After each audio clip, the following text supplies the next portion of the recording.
Ketika saya berdoa pagi ini, saya menerima firman-Nya bahwa Bapa sedang mencurahkan roh yang lembut, mudah dibentuk, mau belajar dan mau berubah bagi kita. Yeskel pasal 36 ayat yang ke-26 mencatat, "Kamu akan kuberikan hati yang baru dan roh yang baru di dalam batinmu, dan aku akan menjauhkan dari tubuhmu hati yang keras dan kuberikan kepadamu hati yang taat." Saya semakin menyadari bahwa pekerjaan roh yang lembut, mudah dibentuk, mau diajar dan mau berubah ini sangat kita butuhkan.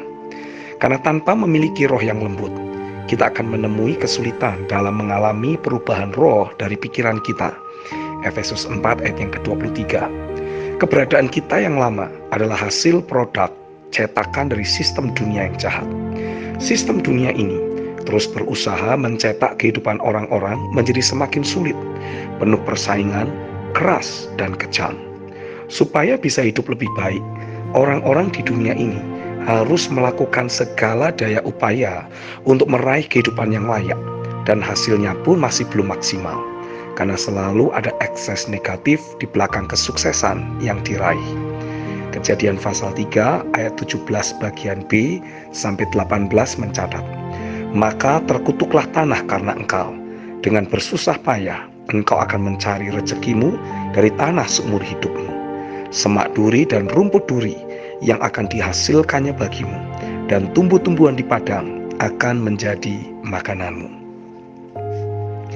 Bagi yang hidup di perkotaan, selalu ada persaingan yang keras. Orang harus bersusah payah untuk mencari rezeki, memutar otak, bahkan menghalalkan segala cara, rela mengorbankan orang lain demi meraih keuntungan sesaat. Roh keserakahan dan mementingkan diri sendiri bekerja kuat, mendrive orang untuk merasa tidak pernah puas dan terus ingin mencari uang.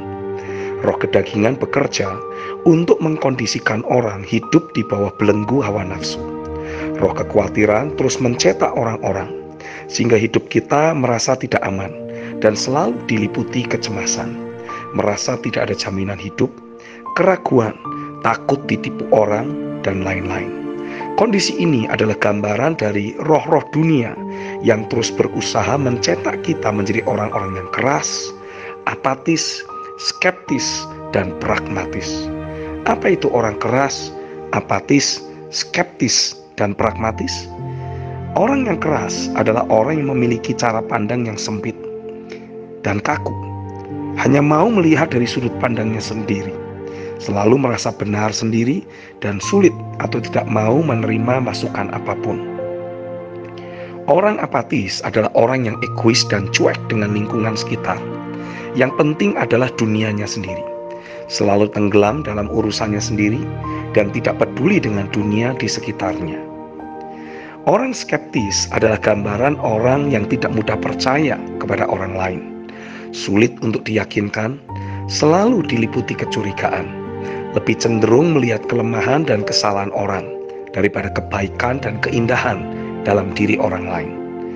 Sedang orang pragmatis adalah orang yang tidak sabaran menunggu proses, maunya sekarang langsung jadi, serba instan, tidak peduli proses, yang penting hasilnya. Roh yang lembut akan bekerja untuk menghancurkan karakteristik orang-orang hasil cetakan roh dunia ini. Dan ketika roh yang lembut itu datang dan mulai bekerja dalam hidup kita, maka kita akan alami hal-hal berikut ini. Yang pertama, sudut pandang kita atau cara pandang kita akan mudah diselaraskan dengan firman-Nya. Cetakan dunia ini akan selalu bertentangan dengan firman Tuhan.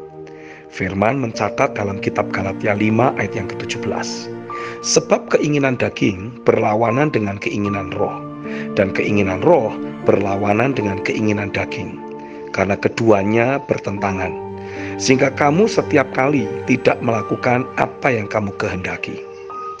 Dengan adanya roh yang lembut akan membuat kita melihat dari sudut pandang firman, bukan lagi terpaku pada sudut pandang kita yang masih penuh kedagingan. Ketika kacamata kedagingan kita dilepas oleh pekerjaan roh yang lembut, kita pun bisa mulai melihat dari sudut pandang Tuhan. Saat itu, bersamaan dengan roh hikmat dan wahyu datang, kita pun akan mulai menerima pengertian apa maksud Tuhan di dalam firman-Nya. Hati kita yang tadinya keras akan mulai retak dan hancur lebur. Pertobatan datang dan kita pun terdorong menjadi pelaku firman karena kita ingin menyenangkan hatinya.